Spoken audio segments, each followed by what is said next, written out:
Estão todos bem? Todo mundo bem? Deixa sua Bíblia aberta aí, Lucas capítulo 17.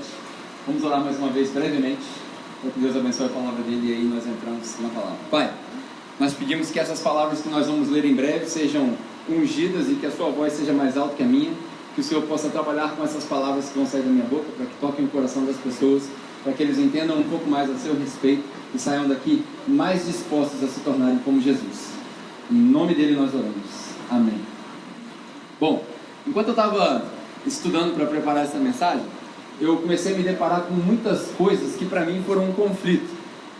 Eu vou tentar te contar uma história e aí você vai entender por que eu estou contando essa história. O objetivo dessa mensagem é meio que desfazer esse conflito que eu tive e eu acho que você tem também. Me parece que a gente criou, principalmente na igreja, uma mania de grandeza. Eu sei que no mundo é assim, mas me parece que na igreja a gente criou uma mania de grandeza muito errada, onde ser bem sucedido quer dizer ser grande. A igreja, para ser bem sucedida, tem que ser grande. Tudo tem que ser grande no mundo. Se você for um ator bem sucedido, você tem que fazer grandes filmes. Se você for um jogador de futebol bem sucedido, você tem que jogar num grande time.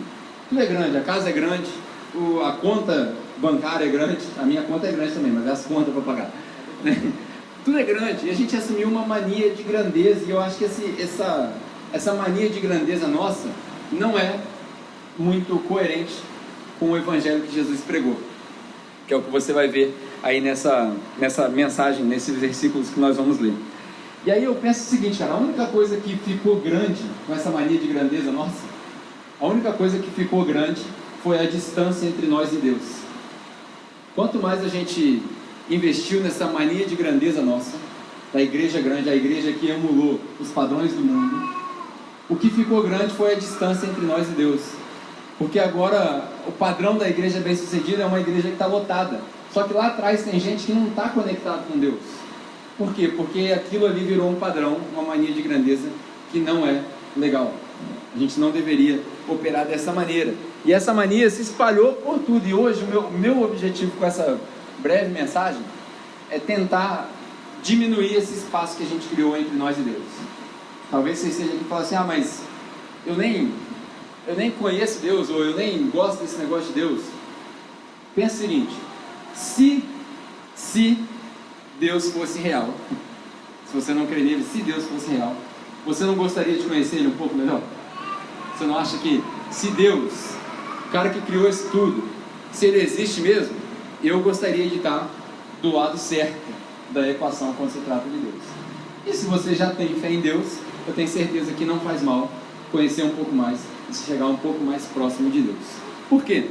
Ao passo que nós, como sociedade, entramos nessa mania de grandeza, a igreja que Jesus tinha intenção de criar, se é que isso é o que ele queria, a igreja que ele tinha intenção de criar, parece que tem uma mania de pequenez. É o contrário.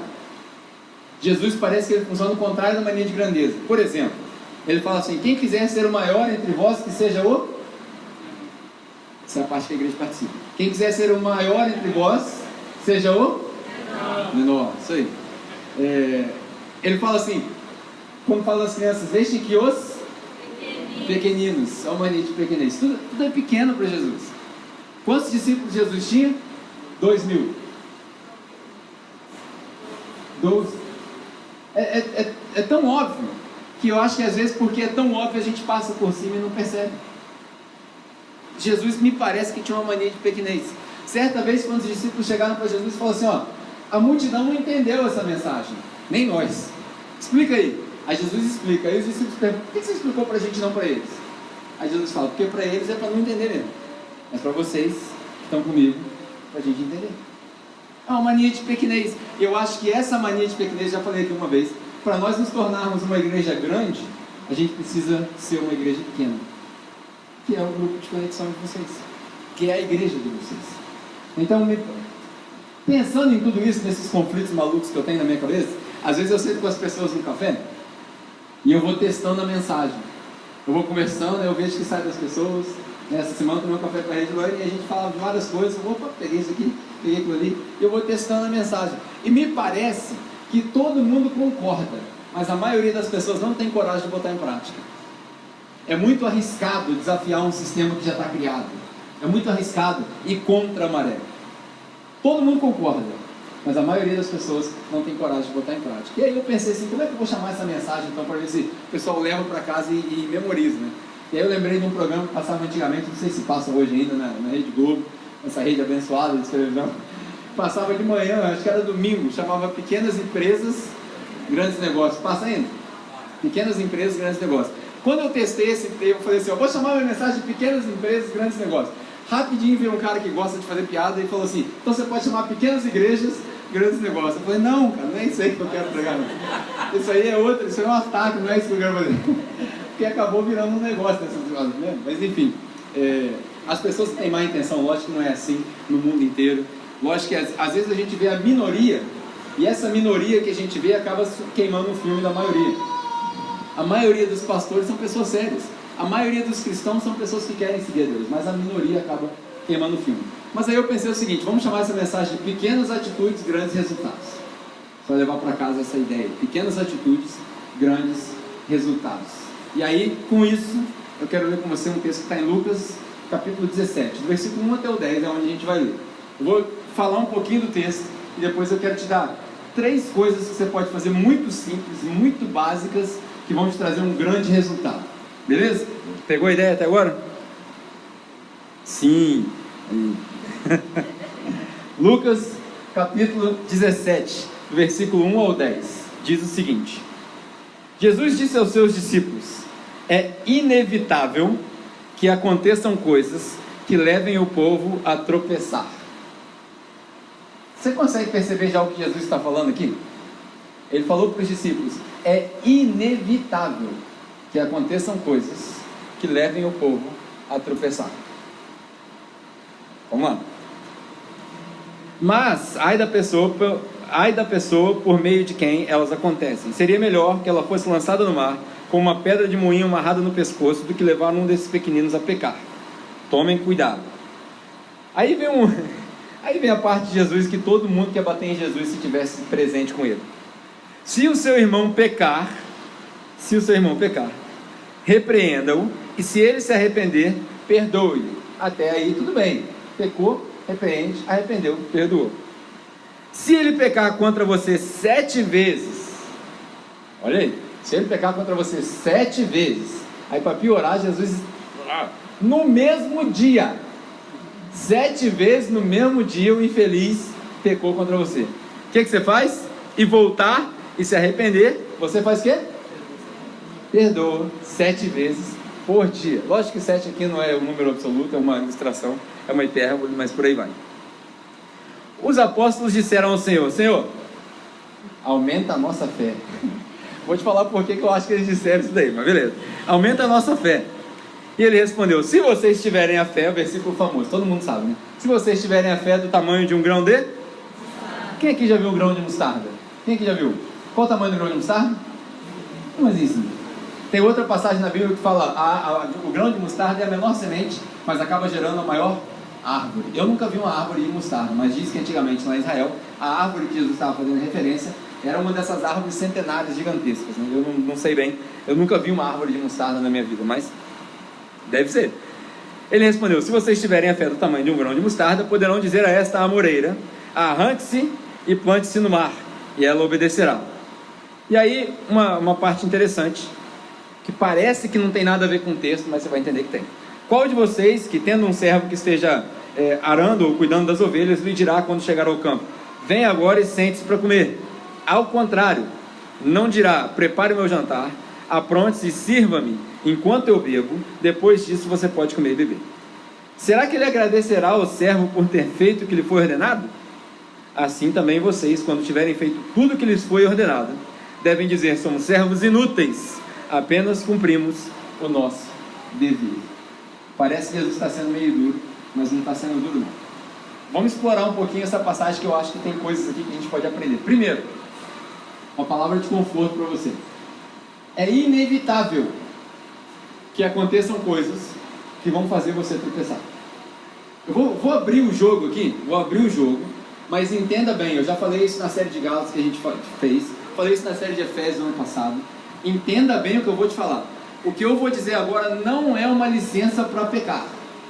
Domingo passado nós falamos sobre a graça barata. que justifica o pecado, mas não tem justificação para o pecador. Não é isso que eu estou fazendo. Entenda bem. Se estiver assistindo online, não vai cortar minha mensagem, falar que eu falei para você pecar. Não é isso.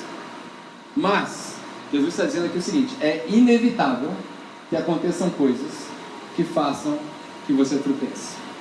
Exemplo prático: estou namorando, deveria não ter relacionamentos sexuais antes do meu casamento, porque o casamento é um compromisso sério. O casamento é um compromisso que você faz com Deus primeiro, com a sua esposa ou marido segundo, com a sociedade em terceiro lugar, principalmente a família da menina ou do rapaz. Você não deveria ter relacionamentos sexuais antes do seu casamento, porque o sexo é reservado para um só parceiro. Mas é inevitável, como Jesus falando aqui, que aconteçam coisas que façam com que você tropece. Tropecei, e agora? O que eu faço? Arrependa-se, peça perdão e tente não pecar daqui para frente. Por exemplo, você teve problemas com álcool antigamente, e aí você se tratou, você melhorou, caiu num churrasco, alguém oferece, você escorregou, e aí no dia seguinte você está se sentindo triste, deprimido, não deveria ter feito. O que eu faço? Pulo do prédio agora? Não. Arrependa-se e não peques mais. Como é que Jesus fala quando ele fala para as pessoas sobre o pecado? Vá e não peques mais. A gente não pode ser radical. Por quê? Porque é inevitável. Uma igreja que trata as pessoas como santos certamente vai frustrar as pessoas. A igreja é sim um encontro dos santos, mas não é um lugar para os santos. O lugar para os santos é o céu. Esse é o lugar para os santos. Lembra daquela música que fala assim, eu canto essa música todo dia para a Bianca na hora que ela vai dormir: me leva para casa, eu quero ver. Aonde que é isso? Esse é o céu, não é a igreja. O crente não deveria querer voltar para a igreja, porque ele é a igreja. Está entendendo a diferença? Então o lugar para o crente não é a igreja, o lugar para o crente é o céu. A igreja é lugar para o pecador. O encontro que a gente tem aqui é para abrir as portas para o pecador. Eu, você e o outro, que tem um pecado diferente do nosso, que a gente julga, porque o dele está exposto e o nosso está oculto. Não é assim que funciona? A gente julga as pessoas porque o pecado deles está exposto e o nosso está oculto. Se a gente fosse sincero conosco mesmo, a gente nunca julgaria, porque a gente sabe que a gente também tem o nosso. Então o que a gente faz? A gente estende um braço, a gente perdoa, a gente explica. Porque também, se você não explicar para a pessoa que ela está errada, ela nunca sai daquele ciclo vicioso. Então a gente precisa, isso chama o quê? Doutrina. Muita gente tem medo da palavra doutrina. O que é doutrina? Doutrina é como fazer as coisas de acordo com a palavra de Deus. Então a gente precisa prestar bastante atenção nisso. É inevitável que aconteçam coisas que façam com que as pessoas tropecem. Tomem cuidado. E aí fala assim: se o seu irmão pecar, repreenda-o, e se ele vier arrependido, você o perdoa. Se ele pecar 7 vezes no mesmo dia, você perdoa. Aqui a gente cria um ciclo vicioso: pecado, arrependimento, perdão.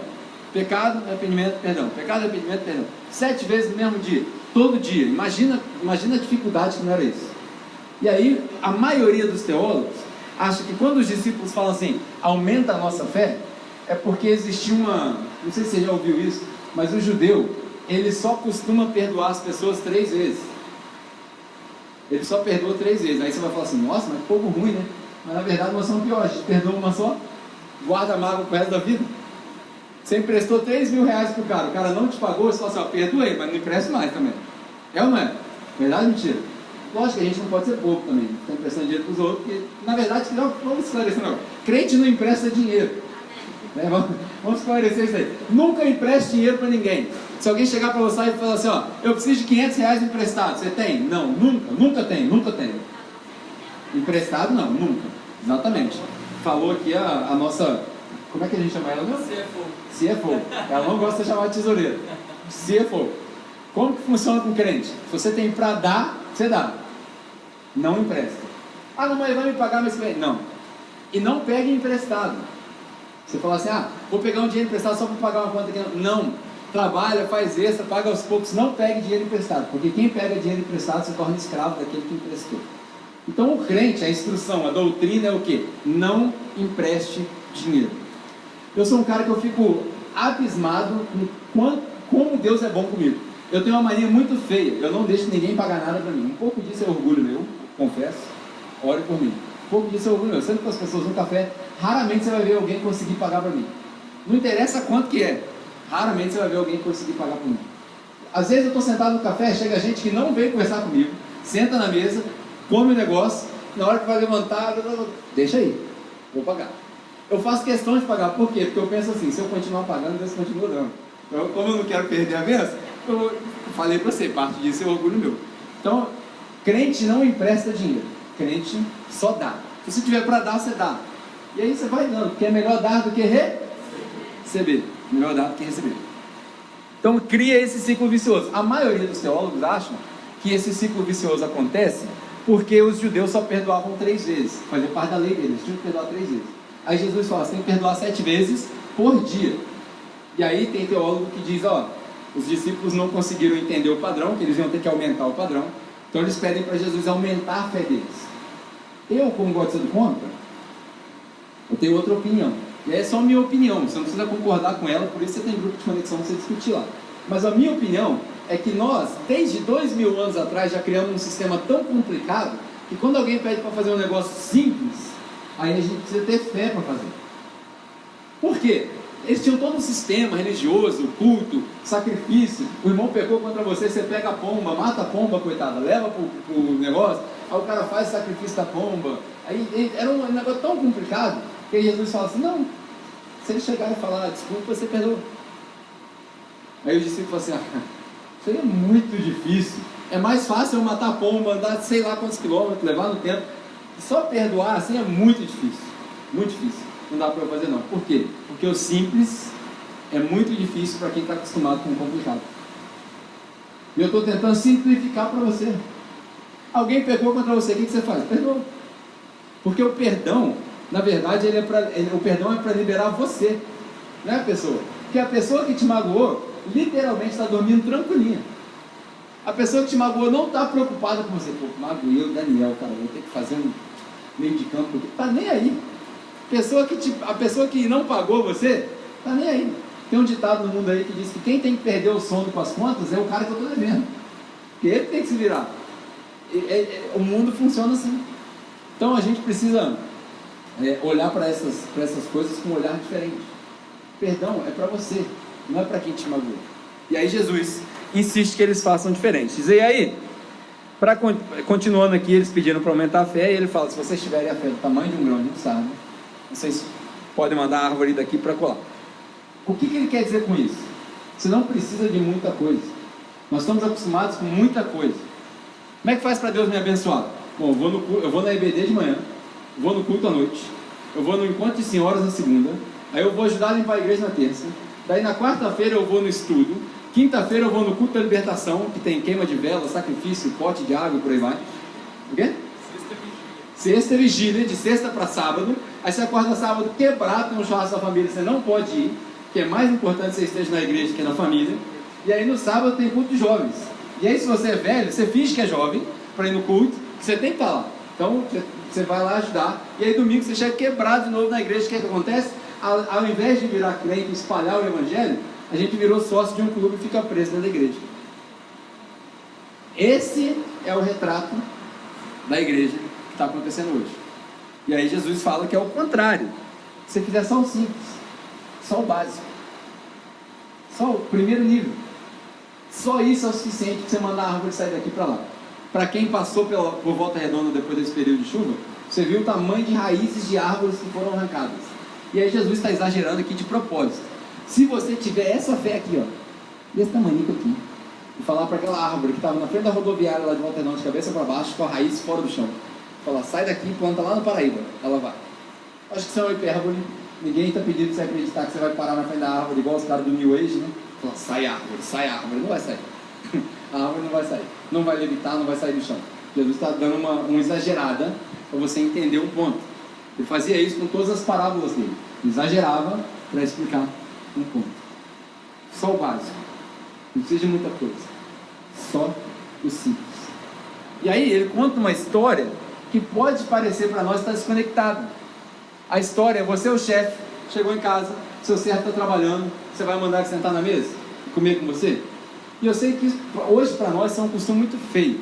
Eu já adotei uma posição de que eu sou contra a prática, não sou contra as pessoas que fizeram isso, até porque eu cresci assim. Mas quantos de nós aqui cresceram em casa com uma empregada doméstica? Levanta a mão, empregada doméstica. Empregada doméstica é a versão atual do que a gente chamava antigamente de escravidão. Não estou falando nada mal de ninguém. Porque antigamente o que era a escravidão? Você morava na casa da pessoa em troca de abrigo, você trabalhava para a pessoa em troca de abrigo, comida e segurança.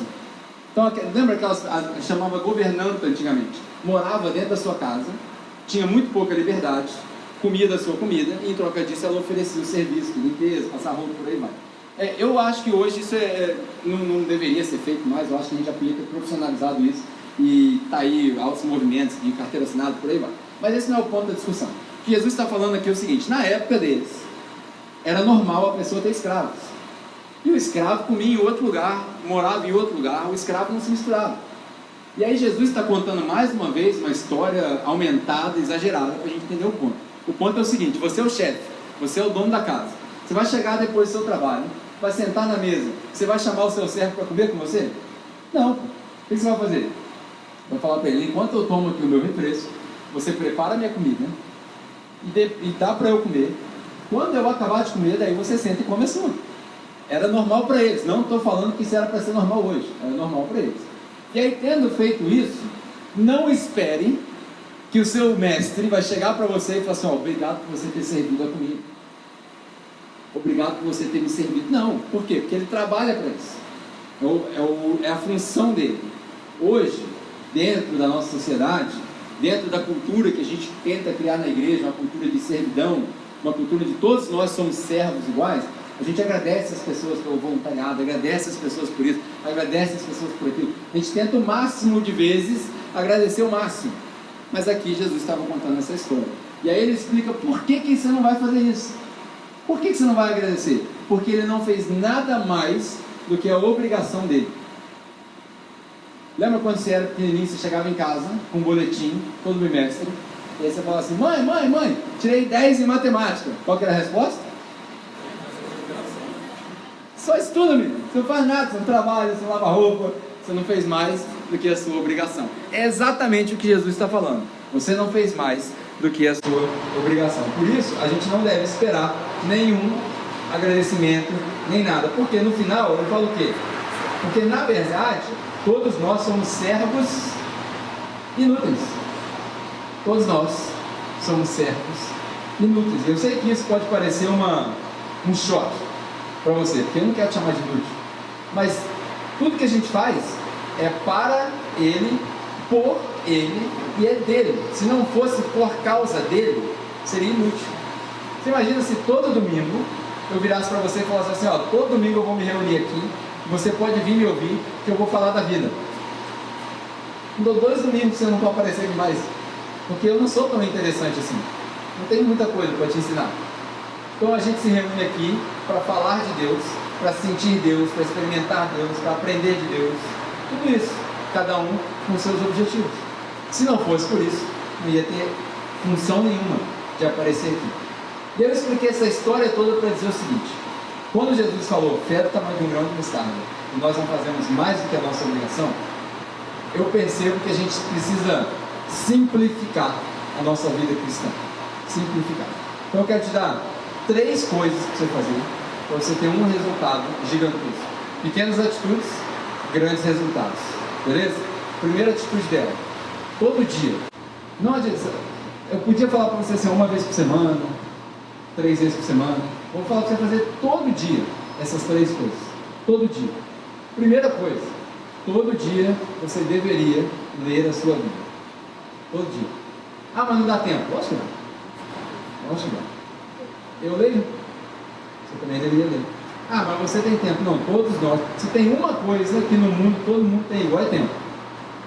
Qualquer outra coisa você pode falar assim: esse aqui tem mais que o outro, esse aqui deu sorte, esse aqui não deu. Todo mundo tem 24 horas no dia. Todo mundo. Mas eu acordo muito cedo para trabalhar. Que hora você acorda? 6 horas? Acorda às 5h30. Mas aí eu fico cansado. Durma mais cedo. Qualquer desculpa que você der, eu tenho uma resposta para ela. Todos nós deveríamos ler Bíblia todo dia. Todo dia. Mas eu não entendo o que eu leio na Bíblia. Continua lendo, você vai entender. Continua lendo, uma hora você vai entender. Por quê? Porque a Bíblia, além de ser inspiração, ela é informação. Infelizmente, um dos teólogos antigos dizia o seguinte: infelizmente, Deus resolveu se comunicar com o homem através da palavra. E para piorar, a palavra escrita. Como nós somos seres preguiçosos e temos preguiça de ler, a gente acaba não escutando o que Deus fala. Infelizmente. Então nós, como cristãos, nós devemos desenvolver o costume de ler a Bíblia todo dia. Porque a Bíblia é só um livro. A Bíblia não é só um livro. A Bíblia é um conjunto de livros cheio de coisas que você precisa aprender sobre Deus. Alguns vão dizer que a Bíblia é a palavra de Deus. Está tudo contido aí, tudo que você precisa saber. Eu quero conhecer Deus melhor. Primeiro você precisa ler. Eu não consigo entender como é que as pessoas falam assim: eu queria ser mais próximo de Deus. Já leu a Bíblia toda? Não, cara. O primeiro passo está aí. Não adianta vigília, culto de oração, não adianta falar em línguas, não adianta dar mortal duplo para trás no espírito, nada disso adianta se você não conhece a palavra. No princípio era o verbo. Essa palavra verbo de João capítulo 1 é o logos, a palavra. Não adianta, se você não conhece a palavra, você não conhece o dono da palavra. Todos nós devemos ler Bíblia todo dia. Tudo simples. Como é que eu faço? Está aí o plano de leitura cronológico que a gente colocou para vocês. Quem aqui já recebeu essa mensagem de texto falando? Estamos lendo esse... Hoje eu estou pedindo vocês levantar a mão, né? Agora que leio. Domingo passado a Rebeca falou para dar um abraço no irmão do seu lado. Então, já liberou. Cadê ela? Ela falava assim: eu nunca vou pedir para as pessoas dar um abraço no irmão do seu lado. Domingo passado ela falou. Então eu vou pedir para você levantar a mão. Está aí o plano de leitura cronológico. O que você vai fazer com isso? Está no seu celular. Uma dica para você: você não deixa o celular aqui do lado da cabeceira da cama? A maioria das pessoas deixa o celular aqui, não deixa? O que você vai fazer? Na hora que o celular tocar, você vai pegar, cheio de remela de olho, com bafo de manhã, não precisa levantar, você vai no seu travesseiro aqui mesmo. Eu estou facilitando o máximo. Estou falando igual o Paulo, estou falando igual um tolo, para ver se você entende. Pega aqui, ó, veio caindo assim, ó. Não dá para ler, tem muita remela no olho. No seu celular tem um botãozinho para o cara ler a Bíblia para você. E é melhor que o Cid Moreira, hein? Porque antigamente o Cid Moreira depois você dormir, né? Tocou lá às 6 horas, você botar o Cid Moreira, sono, certamente. Mas esse cara é bom. Você põe ali na NVI, você vai ouvir o cara ler a Bíblia para você, o seu plano de leitura, lido para você, no conforto da sua cama. Glória a Deus, aleluia. Não tem como reclamar mais. Todo dia você deveria ler sua Bíblia. Eu, por exemplo, estou fazendo um esforço para acordar às 5h30 da manhã. Aí eu saio para fazer minhas corridas. Quem me acompanha nas redes sociais sabe que eu faço um monte de coisa, tudo maluquice, né? Mas uma das coisas que eu faço, eu volto da minha corrida, sento, tomei meu banho e tal, sento. Na língua pode acordar, acordou guiando, eu estou com meu fone no ouvido, e assim: peraí, deixa eu acabar minha leitura aqui. Depois eu... Prioridade. Botei primeiro, tem que fazer a leitura. Mas você está sendo religioso. Estou mesmo. É isso mesmo. Porque se eu não for religioso com isso, que é importante, ninguém vai fazer por mim. Então eu preciso conhecer Deus. Primeira coisa, muito pequena: quanto tempo eu preciso? Eu já calculei aqui a leitura diária que a gente está fazendo. Como igreja, se você não sabe o que eu estou falando, a gente está usando isso para discutir nos grupos de conexão. Lá no seu grupo de conexão, você chega lá e fala: o que você leu essa semana? Eu li isso nos 5 dias passados. Legal. O que você entendeu? Entendi isso. Qual a sua dúvida? É essa. Aí o outro responde, aí um vai, e assim todo mundo participa, todo mundo cresce. Isso é igreja. Isso aqui que nós estamos fazendo é uma palestra. Você está me ouvindo, ninguém está falando aqui, não tem ninguém retrucando, não tem ninguém perguntando. É no máximo uma palestra. O título da palestra é bom, o conteúdo da palestra é a palavra de Deus, mas é uma palestra. Agora, no seu grupo de conexão, não. Lá é igreja. E lá você conversa com o outro, lá você cresce. Então, eu fiz um cálculo. Quanto tempo demora? 10 minutos. 10 minutos você consegue ouvir o cara lendo a Bíblia para você. E ainda, olha só que bacana, nesse negocinho que a gente faz de manhã, eu estou fazendo, acho que com umas 15 pessoas. Você lê, e no final ele tem um pedacinho falando assim, ó, dá o seu comentário. Aí você manda uma mensagem. A gente é tão viciado em mensagem no celular. Você manda uma mensagem: eu entendi isso, entendi aquilo, aí o outro vai retrucando e tal, e ali você vai vendo as opiniões diferentes. Fantástico! Eu não sei como é que faz. Me procura no final do culto, eu vou te mostrar no meu celular como é que... Beleza? Primeira coisa, leitura. Todo cristão deve ler a Bíblia diariamente. 10 minutos. 10 minutos. Segunda coisa, todo cristão deve orar diariamente. Não vale esse negócio de eu oro o tempo todo, eu ando orando. Não vale. Porque tem gente que fala, uma vez eu vi um amigo meu falar assim, os muçulmanos oram 3 vezes por dia. Aí ele falou assim, isso aí é pouco, eu oro o tempo todo o tempo. Tá bom. Eu falo para você que na maioria das minhas 24 horas eu não estou orando. Ontem, por exemplo, eu estava carregando entulho na caçamba, você acha que eu estava orando? Eu estava amaldiçoando tudo que estava na minha frente. A pá, o entulho, o sol, o cara me queimando, estou todo queimado, não estava orando. Não tinha conexão nenhuma com Deus ali. Deus podia até estar ali, porque Ele está em todos os lugares, e todos os lugares estão nele. Mas eu não estava em comunhão com Ele. Se a leitura é informação, a oração é comunhão com Deus. Antigamente, uns 500 anos atrás, João Calvino ele tinha um termo que ele falava assim, união mística. Na Igreja Católica eles usam esse termo de união mística para dizer que nós, seres humanos, nos unimos com Deus quando a gente toma ceia. Então quando eu tomo ceia, aquele negócio vira corpo de Cristo dentro de mim, é uma doutrina meio estranha, mas é a doutrina deles. E aí eles chamam de união mística. Eu estou para dizer para você que a união mística do cristão de verdade acontece na oração. Por quê? A leitura é legal, é informação, você aprende. Mas a leitura por si só, sem oração desse livro aqui, não leva a lugar nenhum. O máximo que você vai conhecer é um Jesus histórico, o cara que apareceu na história. Mas você não vai ter um Jesus revelado. A oração cria essa união mística. Se você desenvolver o costume de orar em casa, orar, tirar 5 minutos e falar assim, agora eu vou orar. Eu vou parar e vou conversar com Deus. Vou desligar tudo, eu vou conversar com Deus. Se você desenvolver esse costume, você vai ver uma diferença gigantesca na sua vida. Por quê?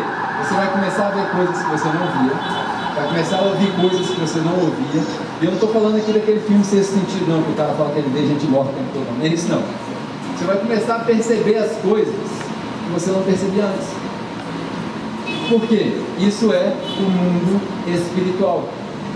O mundo espiritual ele é muito mais real do que esse mundo que você vê. Ele rege essas coisas. Então todo cristão, além de ler diariamente a Bíblia, deveria orar diariamente.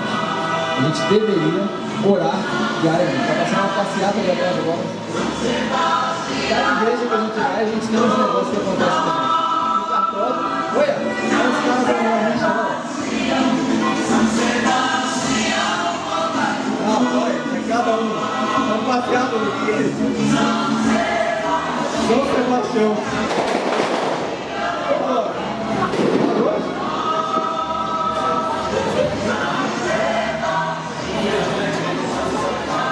Ó, vocês estão com calor abafando aqui. Imagina aqueles caras naquele roupão ali. Aqueles caras não me arrumam.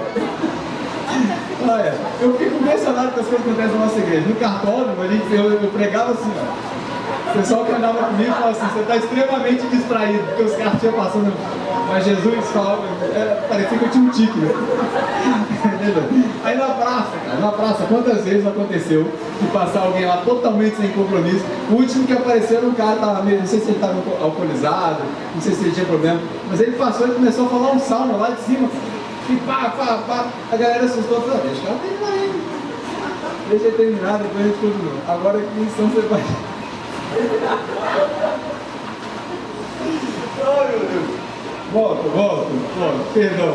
Eu me distraio com as coisas, cara. Não tem jeito. Depois a gente corta na mensagem. Todo cristão deveria ler diariamente e deveria orar diariamente. A gente deve orar. O que é oração? Oração é uma conversa com Deus. Imagina só, está aqui o Danilo. Levanta aí, Danilo, vamos fazer um teste. Danilo é Deus. E eu sou eu. Você já foi Jesus numa festa nossa, né? Profético. Danilo é Deus. Eu sou sempre o bandido. O Thiago pegou aí. Eu devia te colocar aqui agora do outro lado da cruz, o Dínamos aqui. Como é o nome do cara mesmo? Dínamos, sei lá, o cara que morreu na cruz lá. Enfim, outro assunto, outra pregação. Danilo é Deus. Cruza o braço aí, cara. Deus nunca fica vacinado, ele está sempre trabalhando, entendeu? Ele não fica todo. Danilo é Deus. Aí eu vou conversar com o Danilo assim, ó. Enquanto eu estou conversando com o Danilo, eu estou olhando para o Lohane.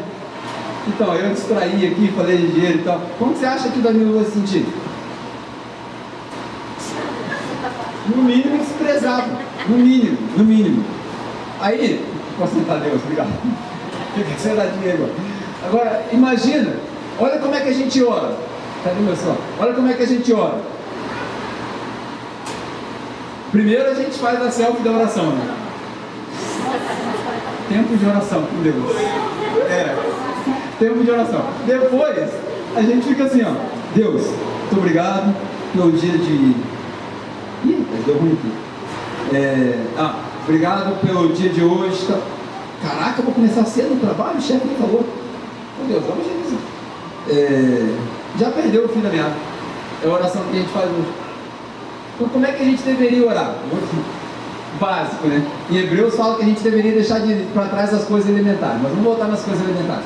Como é que a gente deveria orar? Você faz assim, ó. Primeiro você faz seus 10 minutos de leitura. Depois, na sua oração básica, se você não tiver nada para falar com Deus, você fala assim: Deus, o que eu li? O que eu tenho que fazer com isso? Para quem que eu tenho que falar? O que eu li? O que eu faço com isso? Para quem que eu tenho que falar? Se você sair de casa todo dia com essa oração feita, qual que é o fato? Para quem que eu falo? O que eu faço? Qual é o fato?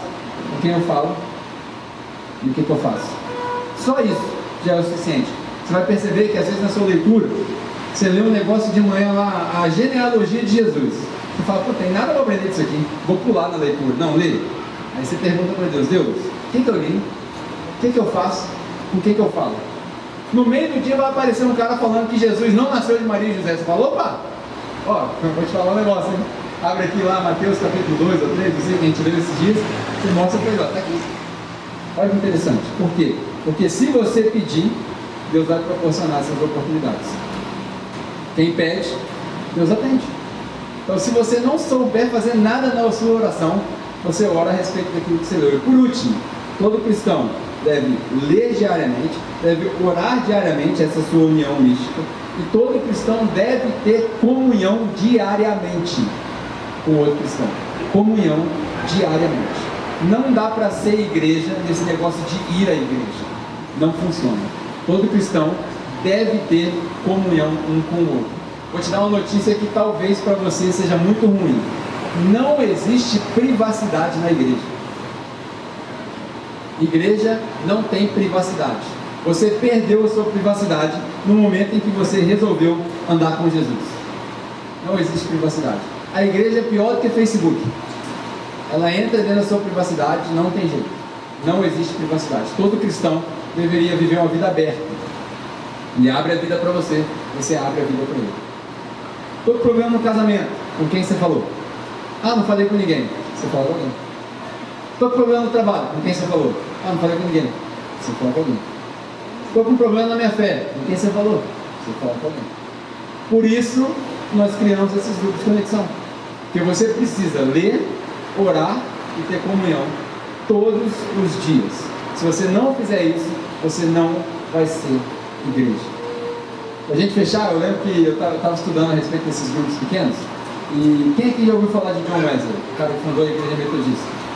John Wesley uma vez escreveu uma carta para um dos seus contemporâneos que trabalhava com ele, dizendo o seguinte: ele chamava os grupos pequenos que a gente tem, os grupos de conexão, ele chamava de classes.